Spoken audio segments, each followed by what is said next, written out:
a pretty loyal customer of a particular fashion brand. I shop there regularly, and every time I purchase from them, I seem to magically get re-opted back into email marketing after I've unsubscribed. And that's really damaging your brand perception. It doesn't mean I'm not gonna stop buying from that brand, but it does make me think, what are you doing with my data, and are you really being responsible with it? I think it just leaves users with questions, which could be very easily looked after. And I think marketing automation has a lot to answer for this. And this is why, with all of the different technologies now available to help enable the customer experience, this is exactly why you need some sort of central platform that could govern consent, preferences across all of that ecosystem, so that you don't kind of fall foul of that type of thing. But then also there's all of the traditional applications of AI within that can be applied to CDP. So if you think about predictive analytics, we've been doing machine learning with our own data for quite some time now, and a lot of CDPs have good functionality around this already. Also, next best action, customer churn predictions. I think most CDPs, if they don't have it already, they'll be starting to introduce that capability, because it's so easy now as well to just add technology onto your own, bolt it on, so that you can provide that capability instantly. I also think about Gen AI for creative personalization and its use in the development of creative assets. And for some CDPs, that might be something that they particularly focus on. Hi everyone, welcome to CX with Chopra. So today with CX with Chopra, we're thrilled to welcome Debbie Barnes, a leading voice in the digital marketing and MarTech landscape. With deep passion for all things data-driven, she's made significant strides in helping organizations harness the power of customer data platforms to elevate customer experiences. Currently, she's working at Tealium. She helps global brands like Vodafone, Facebook, Domino's unlock the data potential to fuel innovation, to fuel personalization. And with her expertise spanning across CX, digital marketing, behavioral targeting, Debbie brings that invaluable insights for thriving in this whole connected world, which we're all trying to unlock and understand. So thank you so much, Debbie, for joining the podcast. Really excited to have you. Yeah, thank you. Thank you for inviting me. Excited for this chat today. Yeah, likewise. And I just want to kick off by, asking that, with your experience, with many organizations, today are striving to create that seamless, personalized customer experiences. So from your perspective, what role, let's say, a platform like a Tealium or a customer data platform would play in helping business achieve this, and how does it fit into their broader vision, broader MarTech stack? It's more of a broader, how does CDP help? Yeah, I think it's an important question, because technology is only ever as effective as the people and process behind it. So simply put, a customer data platform connects data so that organizations can better connect with their customers. And from a customer experience perspective, what CDP technology enables is the unifying and the organization of customer data across touch points for real-time, one-on-one customer engagement. And this all came about because around 10 years ago, there was talk of introducing reforms to privacy regulation in Europe, which eventually became GDPR in 2018. And as a result of this, and I think as well, a world that became more privacy conscious. How could you not be privacy conscious when every time you go on a website, you see a cookie banner pop up, even for, a lay person who has no experience in this world? That's going to kind of factor into your customer experience. So It meant for organizations that DMP technology, with its reliance on third-party data and probabilistic matching, Right. that was no longer really resonating. So you saw technologies like Tealium start to come to the fore because they had more of a focus on first-party data. And with Tealium, our background was tag management to begin with. Right. So we were already focusing on this event data foundation and also the data layer. And it was kind of just natural complement to that to bring first party data and customer data into the mix. So that was a very early form of a customer data platform. And 10 years later, it's now a whole market in its own right. And only 4 or 5 years ago did the major marketing clouds get interested in this tech, and they started to either acquire tech or build technology. And you've also seen a lot of new entrants come into the mix over the past 2-3 years. So very different flavors of CDP are out there right now. You've got everything from companies that focus more on marketing automation and journey orchestration, and then others that might have more of a focus on data consolidation and analytics. So it's a really healthy market right now, I think, if you're a buyer, but it's also a little bit daunting because how do you make sense of all of these different technologies with, as I say, these slightly different flavors to them, and what's the right technology fit for me as a buyer within an organization? So yeah, that's a sort of like bit of a potted history about CDP. Yeah, interesting. You touched upon two things, or rather two major shifts which have happened. One is the advent of so many new channels now, right? Especially post-pandemic. I mean, now it's like so many new platforms have come in. In one of my previous podcasts, I was talking to Mr. Jatin, who's the CTO of KFC UK. He spoke about that now orders can come in from so many different sources. It's not anymore that you peek out of the window and see, how many people are standing in the drive-through, or just the cashier would see how many people are there in the line, and maybe you can help plan in the inventory or call up, if you need more staff. Now orders can come in through app, through aggregators, through so many different channels, probably all at the same time. I mean, that also, I think, creates the demand that yes, there's so much happening around that we need to now focus on getting that customer data platform in place, getting that whole data in one place to begin with. Yeah, and having that consistent experience across all of those channels. And I think it's a really good point, is that it's diverse now, and what's it going to be like in the future? I think that companies are going to be constantly moving in and out of technologies, and they'll have different data sources that are coming into the mix as well that they've got to incorporate quickly. So again, this is why this technology has come to the fore, and I think it's really only in its infancy, because you're going to need a system that can seamlessly integrate lots of data sources on the fly, and then be able to activate on that data across a whole range of online and offline touch points. So although, as I say, I think a lot's happened in the past 2-3 years in this space, I also think we've just kind of scratched the surface of this tech, and it's just going to keep evolving over the next sort of 5 to 10 years.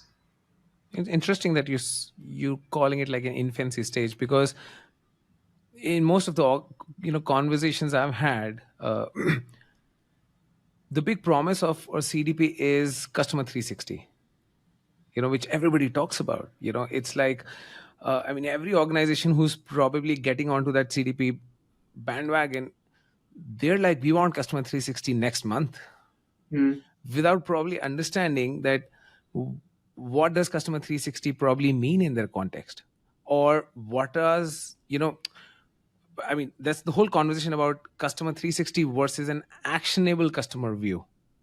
It's like, trying to achieve nirvana, but till in that process you don't want to lose out on all the great things that you can get, or something which is actionable. So do you also hear some of those conversations in, with the brands that you work? All Yeah. the time. Yeah, all the time. Because I think for 10, 15 years now, a lot of companies have had the idea of a single customer view Hmm. marketed at them. And so it's this nirvana, as you say, that we're constantly trying to chase that I don't think will ever exist, because companies are imperfect, Yeah. and we do exist in silos, and sometimes that's for good reason as well. So the idea that you're going to have one central place where all of your data is stored, I don't know if I see that personally. And I wonder with AI as well, if actually that will mean that it's more important than ever to Hmm. have kind of specialized sources of data available. But I know we talked about this before. I like this idea of seeing your customer data in particular as like a diamond Yeah. with many different facets. And marketing need a view of that data, IT need a view of that data, etc. And is that one system, or is it many systems working together in tandem? I think it depends on the maturity of the organization, where the organization's at, as to what's the right thing for them for the next 3 to 5 years, let's say. And I think particularly right now, I don't know if you can think further ahead than that in the current Yeah, space. That's absolutely. my Yeah. with with the likes of new tech which is coming out every year, like metaverse, 2022, GPT 2023, I mean 24. It's like you can't have a 10-year plan anymore. It's like, have like a 3-year aggressive plan. But yeah, and to the point that, yes, I mean, for probably most of the organization, instead of playing in for the customer 360, the long game, work on what's actionable, right? I mean, in terms of what are your use cases. Even if you connect just 3 data sources together, it'll give you, the exponential number of insights in terms of what you would probably get from a silos. It's not a 1 plus 1 plus 1 is equal to 3. It's probably 10 or 20. And that's where I think, where some of the in my view, some of the brands or organizations need to focus on that. As Mhm. they add more data sources, it's going to the insights are going to increase exponentially. But don't wait till you connect everything together and you have a 360 view, because by then probably that customer is gone. Yeah, and I always advocate for that as well, is just define, first of all, the 3 to 4 use cases that will justify the business case for this project, Hmm. and look across those and identify the key data sources and the key channels that need to be joined up within the system. Hmm. That will then turn into a 3-month implementation of this technology, rather than a 1 year, 2 year grand Hmm. project that everybody interest wanes in the project over time. If you do that kind of more agile type of implementation, or MVP, Yeah. you can show tangible value from the project quickly, get people bought into the project, Hmm. and then that 360 view that is the ultimate aim that you're looking for, you can build that out iteratively over with the use cases that you deploy over time. So what I tend to see is, in like the first 12 months of a project, it may well be just 3 to 4 data sources and 3 to 4 activation channels that are connected up, but driving a lot of value. And then over 2, 3 years is where you start to kind of really, Yeah. squeeze the value out of the technology, and you get that much more integrated ecosystem across all of your technologies and data sources. But it's to start with that in mind from the beginning Hmm. is often just results in a very lengthy implementation, and people forgetting what we started this project for in Yeah. the first place. And unlike, let's say, a data warehouse or a data lake project, let's say a CDP touches across so many business functions, like the whole diamond that you spoke about, marketing, operations, finance. So it's do you also agree that it's also more of a change management for the Mm. organization than, let's say, just going and implementing a particular tool or any tech, especially in the It, case of CDP? it does require change management, and I don't see that happen very often Hmm. in most of the projects that Yeah, I work on. Often it's being initiated by one department.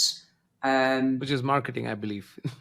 Usually marketing, Yeah. yes. And then I think once um, they start to see the massive value that can be driven from the project, you'll then start to see different departments get involved. But I was thinking about this, that it is really nice to go into an organization when they're evaluating CDP tech for the first time, where some of the groundwork's already been done. So they, Hmm. for example, they'll recognize that data isn't just a storage function anymore, but it's a strategic enabler Yeah. across the organization. There's no longer siloed ownership of customer data by the IT department, but it's actually democratized, and there's a way for all of the organization to tap into Hmm.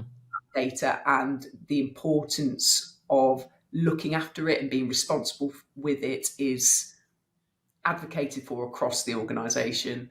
And then also, I think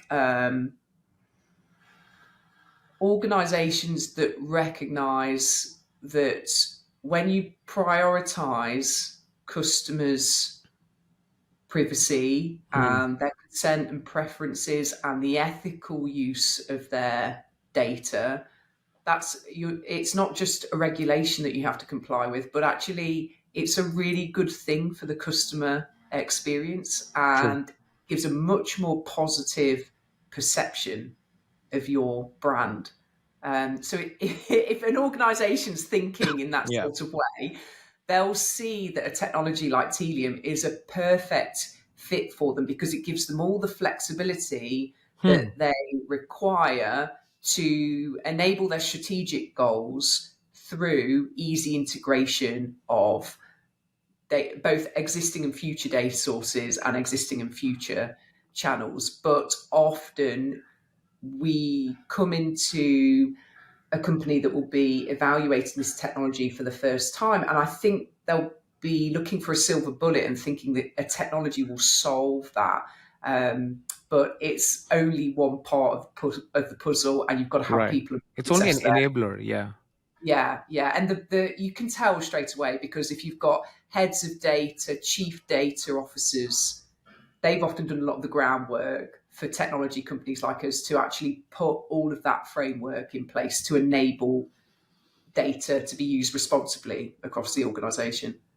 But if you look at some of the global brands, and since talking about responsible use of data security, is it more challenging for global brands? Because, for example, technically, let's say a global brand which is there in North America, Europe, let's say Mm. Asia Pacific, they would, let's say it's an FMCG brand and they're in, let's say, 40 countries across these three regions. Now ideally they would want to have one CDP, but that CDP also needs to give them that flexibility that each region would have its own privacy guidelines. I mean, different challenges in terms of what can be tracked, what cannot be tracked. So how does it happen that, I mean? Yeah, it's it's very.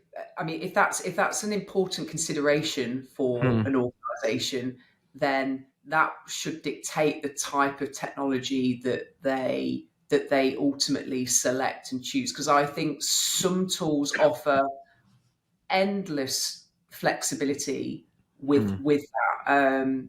So, for example, I'm actually working with a company right now who has business both in States and Europe. They've got multiple privacy regulations to consider, and they need to apply that to that customer Right.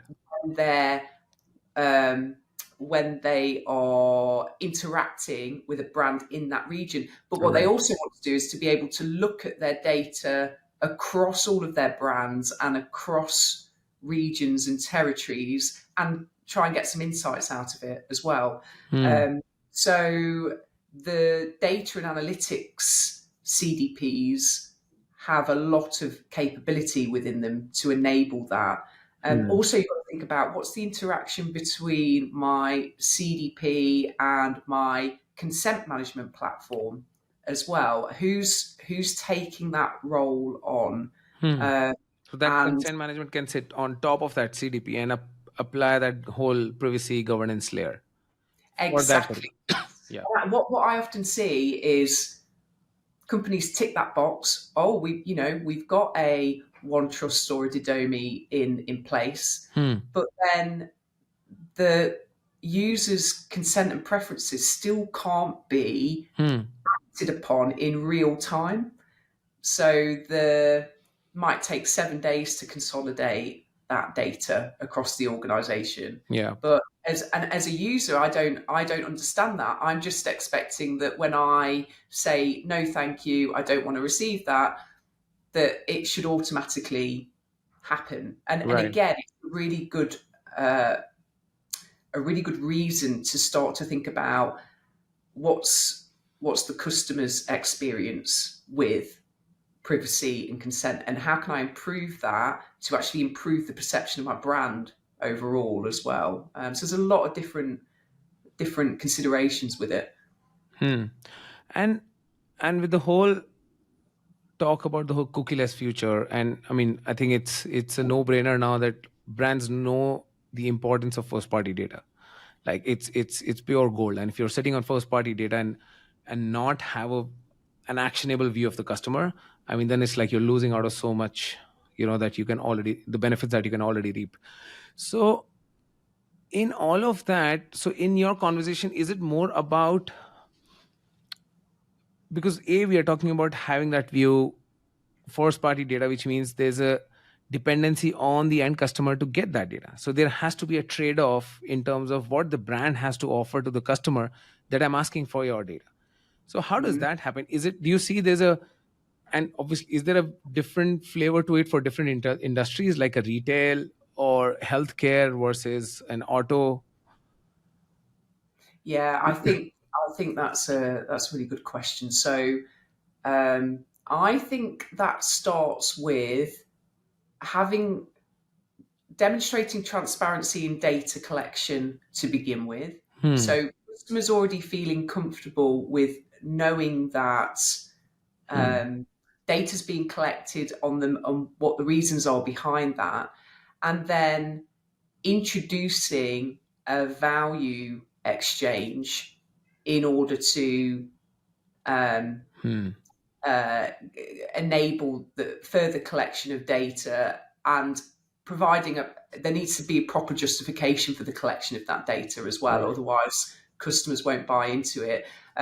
We've been working a lot recently on zero-party data collection. So actually, as part of a user's experience on a site, starting to introduce things like questions as you're shopping on the site. What kind of products are you interested in today?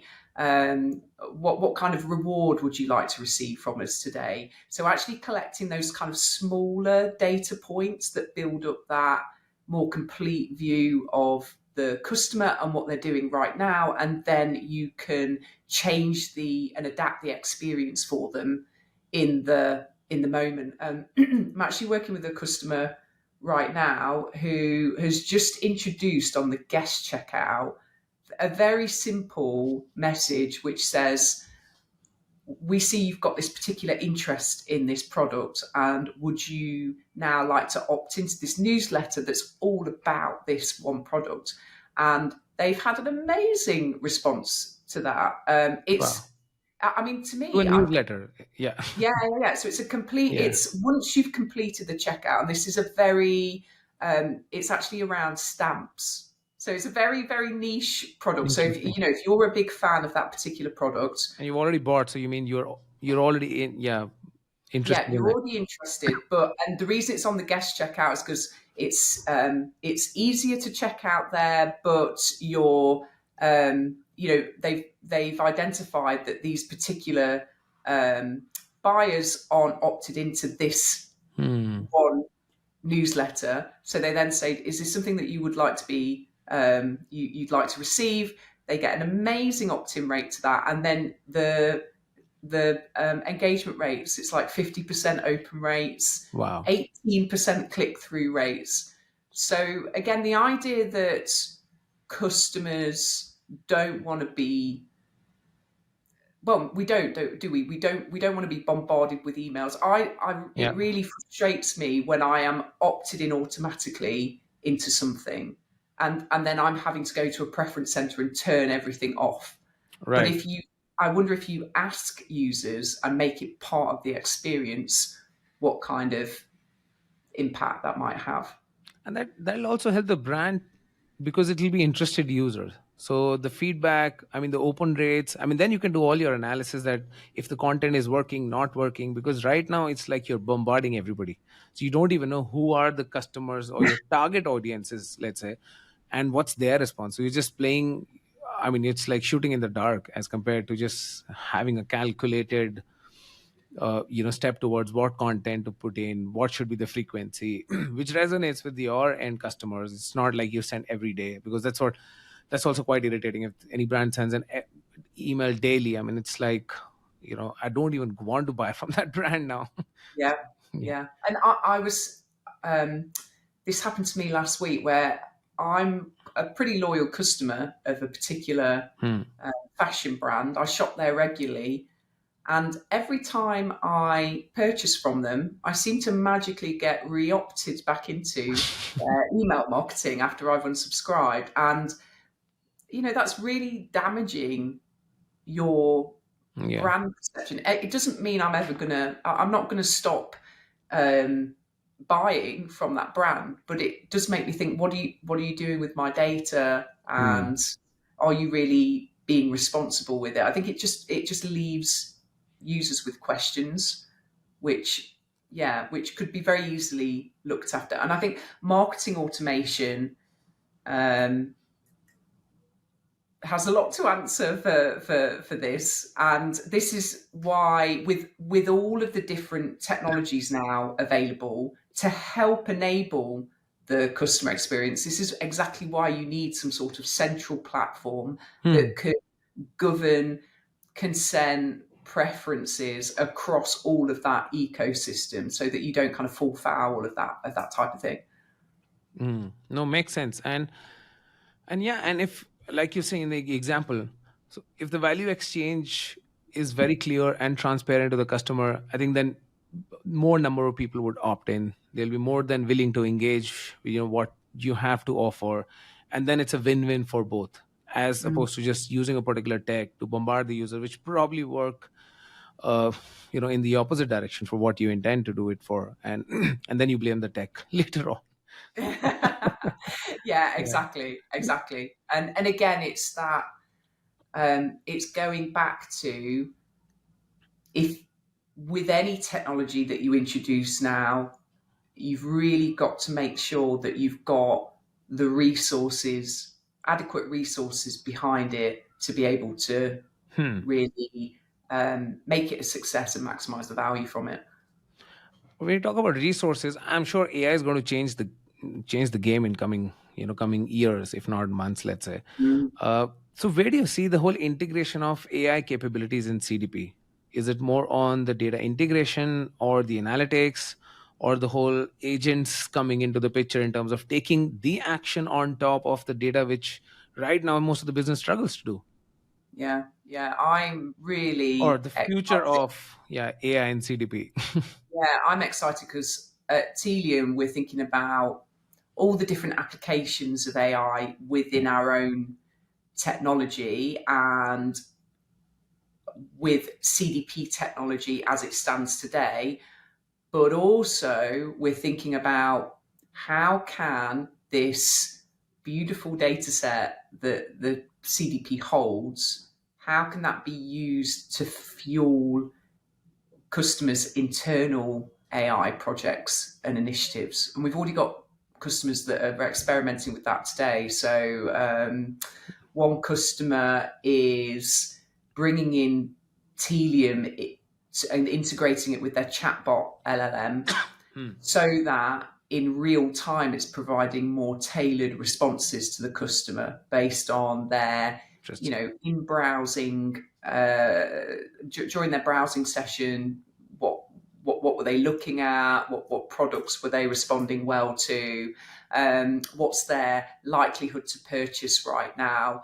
All of that data is so valuable to a LLM, and it can really help it to optimize its responses. So I'm really, really excited about the possibilities for that. And I think there's so many different applications for it. But then also there's all of the traditional applications of AI within that can be applied to CDP. So if you think about predictive analytics, we've been doing machine learning with our own data for quite some time now, and a lot of CDPs have good functionality around this already. Also, next best action, customer churn predictions. I think most CDPs, if they don't have it already, they'll be starting to introduce that capability, because it's so easy now as well to just add technology onto your own, bolt it on so that you can provide that capability instantly. I also think about Gen AI for creative personalization and its use in the development of creative assets.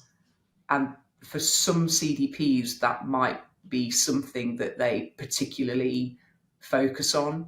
Lots of different applications. But as a company at Tealium, we are thinking about all of that. We have some of that already within our technology, but we're also thinking about our customers' use of AI and the fact that they're going to need a really good source of customer data to fuel it. And that's the direction that we're taking. And in your view, specifically talking about AI and let's say AI's application over CDP, so where do you see which industry probably is much ahead, or or which industry probably is going to take some more time? Because, or is it different from the whole e-commerce wave where retail was at the forefront, and probably auto or healthcare, just by the nature of the business, they were probably the laggards? And during the pandemic, clearly some of the industries had an edge because they had already operations and everything designed around it. But specifically talking now, I mean, like first party data, CDP, it's a no-brainer. It's not like do you need it or you don't need it. It's like a make or break. I mean, if you don't have it, you're already losing out. But do you see any particular industry are already quite mature in terms of the types of use cases they're already thinking or implementing? Yeah, I do. And actually it's almost like a reversal where you had retail were really far ahead with all of their brilliant e-commerce technology that they could layer onto the front end of a website, and it would really kind of dramatically change the experience for the customer. But with AI, I think there's a lot of practical applications already for utilities, financial services, automotive, as you say, where there's a really good business case for operational efficiency and cost savings by introducing AI into the mix. So that's where we're seeing a bit of a shift in who's got the fundamental interest in introducing a CDP. Because if I can use a really good source of customer data to improve my AI use cases and optimize them that are being applied to the call center or contact center operations, then as a result of that, I'm going to drive massive operational efficiencies. So I think it also sort of changes the dynamic between marketing and IT with this technology as well. And I think we'll see IT starting to take more ownership of this project moving forward. Again, I think it differs from tech to tech.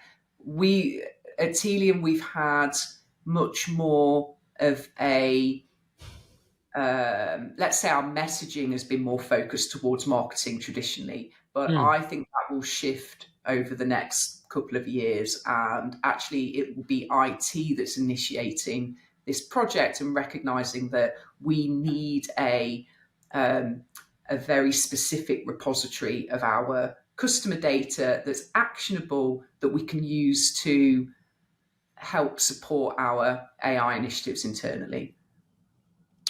Interesting. Because from a customer standpoint, my expectation, I mean, since especially in the case of AI, I mean, Chat GPT is in the hands of every user. So they can actually experience the use case themselves. They don't have to imagine it. I can, on a day-to-day basis, I use it.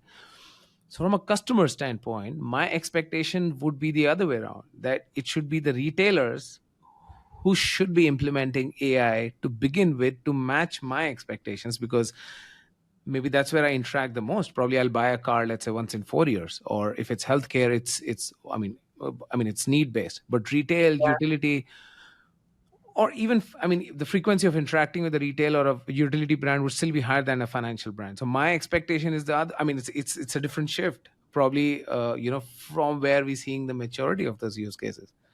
Yeah, it feels like to me that retail have already been able to achieve that to a certain extent, not necessarily through AI, but with machine learning, the Right. data science that they already have in CDP place. to begin with. Yeah. So I think they've almost got a pretty good imitation of it already. One of the use cases we've been exploring with a few retailers is you're browsing for products online and the virtual assistant comes along and says, based on your current browsing session, but also what they know about you, they introduce a product to you there and then. So they go, hey, what do you think of this bag? And they're then able to, the customer's able to interact with that and say, really like it, but have you got it in blue? And then off the back of that, it makes another suggestion, but also encourages the customer to purchase with an offer that it is specifically tailored to them in that moment, which it can only do based on all of the customer data set that it holds about them. So again, it's that kind of like agent use of AI, isn't it? Where it's fundamentally acting like an assistant in a shop would. And it's able to make decisions on the fly about how to convert you. So, but then I think there's a question about with retail, is that a enough justification for having that in play, having that kind of experience available? Is there enough justification financially to implement that kind of technology, or can we do a pretty good imitation of it with the machine learning and the data science that we already have in place? So that's why I just think there might be, we might start to see a shift where some of these more other industries that haven't had that, really kind of stellar customer experience before might be able to might shift. Interesting. And I also want to talk about that. It looks very simple and exciting to just hear that, that you can, interact with the customers using a chat bot and give a personalized offer to the customer and convert the customer. It looks it looks quite rosy, but then behind the scenes, it's a lot of work. I mean, Mm. it's a lot of work. It's about integrating all that data sources into a customer data platform, making sure that the visitor or the customer viewer, or whichever name I want to say, user stitching happens behind the scene. So you have one actionable view of the customer. Then an analyst would go on and work on that data and create all those customer segments. And then you will figure out which customer has the highest lifetime value, or all those recency, frequency, monetary, RFM grid, let's say, as they call it. You would make it. And then based on each segment, you would know what's the business use case in terms of giving a 10% off or a 20% off, or bundling it with some other product, and then integrating that data point to a MarTech stack to make sure that you're passing on that information to till the end user in real time, so that the user gets it and acts on it. So there's a lot of science behind it. Unlike, some of the brands think, oh, we've just got this tech, it's like a switch of a button. I've already bought a CDP. Why am I not able to do it? It's like, it's a process. Buying a CDP is the start of the process, and then that's where the real game starts. That you start connecting the dots, and like you said in the beginning, it's a use case by use case. You have a view of few use cases first. Go implement that. I think by implementing that, brands would also understand what are the change management challenges they have inside their organization before going Yeah, for the big use cases. And then yeah. slowly, I think within a year or two, probably once they start unfolding all those use cases, where I think they'll start to get the whole exponential ROI, which they're looking at. And you made a really good point earlier about value exchange as Yeah, well. So if I am shopping infrequently with a fashion brand, how much data am I willing to share with them yeah, for the purposes of this type of brilliant customer experience versus my telco right, company and my mobile phone provider, and I'm spending much more significantly with them on an annual basis. right. My When I renew, it's a bigger decision that I have to take, so I might be more willing to share um, a kind of Hmm. deeper sense of deeper customer deeper data about myself with that company. Yeah. So again, that's why I think there might be a change that we see because of that.